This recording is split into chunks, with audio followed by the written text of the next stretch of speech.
Bonjour et bienvenue. Aujourd'hui, on plonge dans un chapitre absolument passionnant et puis essentiel pour celles et ceux qui préparent le bac en HGGSP. Le thème, axe 1, conquête, affirmation de puissance et rivalité. On va essayer de décortiquer ensemble la manière dont les États affirment leur pouvoir sur de nouveaux territoires de compétition. Absolument. Et pour bien cadrer tout ça, on va s'organiser autour d'une question, une problématique qui est vraiment centrale. Comment la puissance s'affirme-t-elle? Et comment est-ce qu'elle évolue dans ces nouveaux espaces de conquête? C'est un excellent fil rouge. Alors, pour explorer ça, on a prévu un parcours en 2 temps. D'abord, on va regarder vers les étoiles, si je puis dire. On va s'attaquer aux enjeux géopolitiques de la conquête spatiale, de la guerre froide jusqu'à aujourd'hui. Et ensuite, on plongera sous la surface pour analyser comment les mers et les océans sont devenus, eux aussi, des théâtres cruciaux d'affirmation de la puissance. Parfait. Alors, c'est parti. Bon, commençons par le tout début. La conquête spatiale, on a souvent l'image des missions Apollo, mais ses origines sont, disons, un peu moins glorieuses. Ah oui, beaucoup moins. En fait, tout part d'une technologie militaire développée pendant la Seconde Guerre mondiale. Les fameuses fusées V2 allemandes. Exactement. C'est une arme de terreur développée par l'Allemagne nazie. Et à la fin de la guerre, c'est la course entre les vainqueurs, les Américains et les Soviétiques, pour récupérer non seulement la technologie, mais surtout les ingénieurs. C'est là qu'on entend parler de Wernher von Braun qui partira aux États-Unis. Oui, et de son équivalent soviétique, le génial Sergueï Korolev. Donc dès le départ, la conquête spatiale est intrinsèquement liée à un enjeu militaire. Et durant la guerre froide, ça s'accélère. L'espace devient un double enjeu, c'est ça, hein? C'est tout à fait ça. D'une part, il y a l'enjeu militaire direct.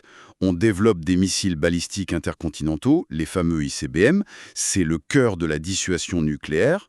Et d'autre part, et c'est peut-être ce qu'on retient le plus, l'espace devient une formidable vitrine.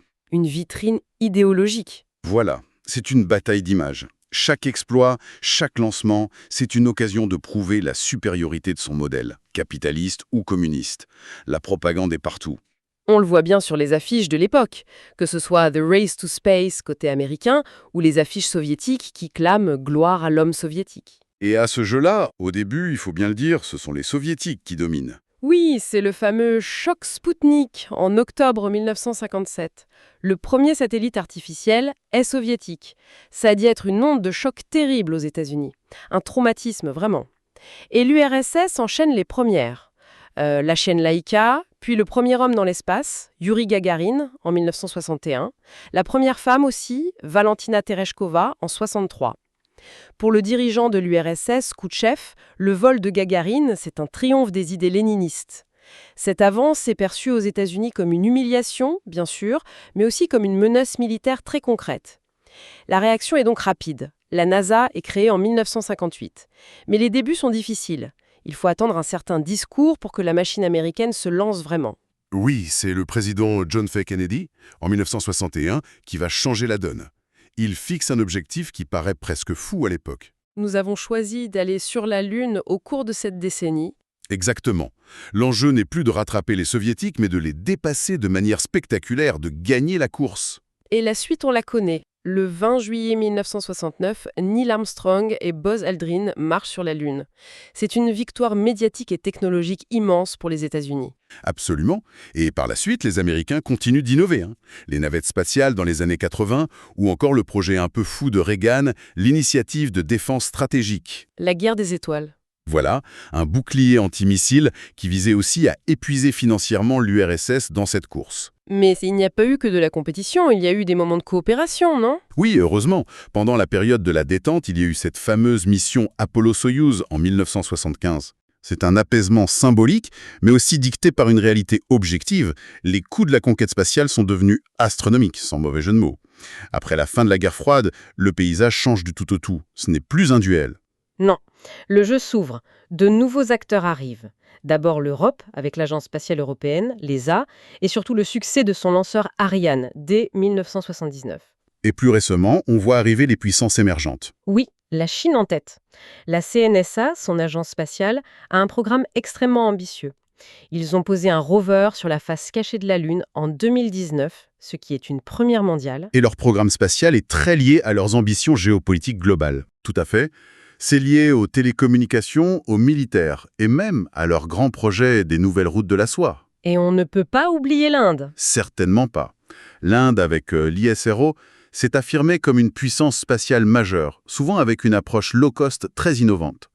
Ils ont réussi une mission vers Mars en 2013 et un atterrissage au pôle sud de la Lune en 2023. Et enfin, la dernière grande transformation, la plus récente peut-être, c'est ce qu'on appelle le New Space. Oui, là c'est un vrai changement de paradigme. On passe d'une ère dominée par les États à une ère où des acteurs privés deviennent centraux. On pense tout de suite à SpaceX d'Elon Musk, bien sûr. Évidemment, SpaceX a révolutionné le secteur en développant des lanceurs réutilisables. Et ça a fait chuter les coûts de manière spectaculaire. On a des chiffres là-dessus? Oui, pour donner un ordre d'idée, un siège à bord de la capsule Dragon 2 de SpaceX, c'est environ 55 millions de dollars. Si on ajuste à l'inflation, le programme Apollo, c'était près de 400 millions par siège. La différence est colossale. Et cette privatisation, elle a des conséquences énormes, j'imagine. Immense. Le nombre de satellites en orbite a explosé, notamment à cause des constellations comme Starlink. L'espace n'est plus seulement un lieu de prestige. C'est devenu un marché. Un marché de plus de 210 milliards de dollars. Et on parle maintenant de tourisme orbital, d'exploitation minière des astéroïdes. On est passé d'une course entre deux superpuissances à une compétition multiple pour l'exploitation des ressources. Fascinant. Passons maintenant au deuxième grand espace de conquête, si vous voulez bien. Les mers et les océans. J'ai une citation en tête de Henry Kissinger. Laissez-moi deviner. Un porte-avions, c'est 100 000 tonnes de diplomatie. C'est exactement ça. C'est une formule qui frappe les esprits. Et elle est très juste. Avec la mondialisation, l'importance stratégique des océans, ce qu'on appelle la maritimisation, n'a fait que grandir. Il y a des chiffres qui illustrent ça? Ah oui, et ils sont parlants. 90% du commerce de marchandises passe par la mer. Et encore plus fou, 99% du trafic Internet mondial passe par des câbles sous-marins. Donc nos mails, nos recherches Internet, tout ça passe par le fond des océans. La quasi-totalité. Ajoutez à ça les ressources énergétiques, les minerais, on comprend que cette importance économique crée des convoitises et donc des tensions. On pense à la mer de Chine méridionale ou à l'océan Arctique qui s'ouvre avec la fonte des glaces. Précisément, la maîtrise des mers, le sea power, est plus que jamais un attribut de la puissance. Et pour affirmer cette puissance, les États ont deux outils militaires majeurs, un qui est très visible et un qui l'est beaucoup moins. Commençons par le plus secret alors. C'est la dissuasion nucléaire. Sa composante la plus efficace, elle est sous les mers. Les sous-marins nucléaires lanceurs d'engins, les SNLE. Voilà. Prenons l'exemple d'un SNLE français, le Terrible. Il est à propulsion nucléaire, donc son autonomie est quasi illimitée. Il est conçu pour être quasiment indétectable et il peut lancer 16 missiles balistiques d'une portée de 8000 km. C'est une puissance de frappe absolument vertigineuse. On parle d'un équivalent à 1000 fois la bombe d'Hiroshima, dans un seul sous-marin. Et son rôle, c'est l'arme de la seconde frappe, c'est ça? C'est le cœur de la dissuasion. Son invulnérabilité garantit qu'un État, même s'il est attaqué en premier, peut riposter de manière dévastatrice. C'est ce qui rend l'agression impensable. Et il faut bien les distinguer des SNA. Oui, les sous-marins nucléaires d'attaque, les SNA, ne portent pas de missiles balistiques.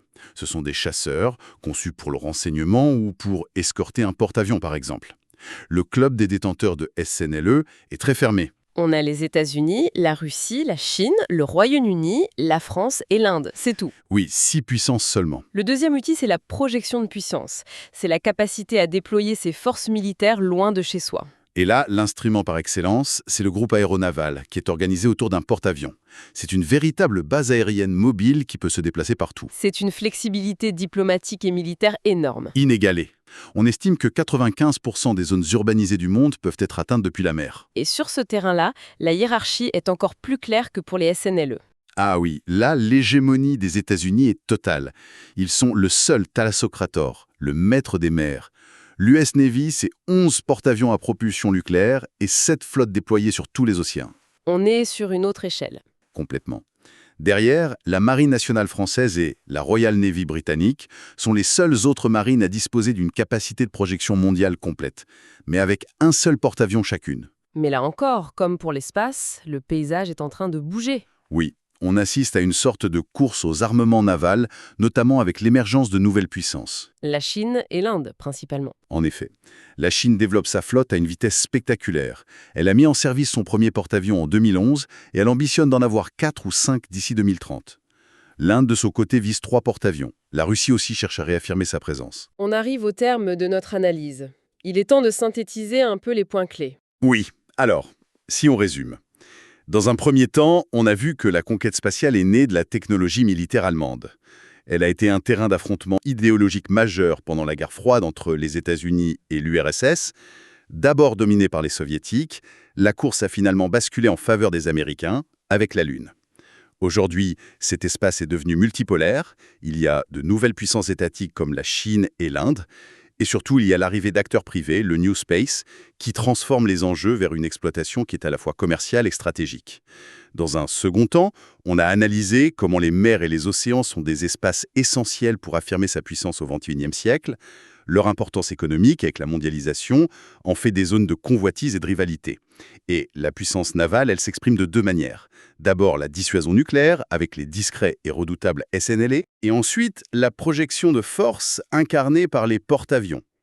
Et même si les États-Unis conservent une hégémonie écrasante, de nouvelles puissances navales, surtout en Asie, émergent et redessinent complètement l'équilibre géopolitique mondial. Voilà pour ce chapitre. Nous vous souhaitons de bonnes révisions. À bientôt.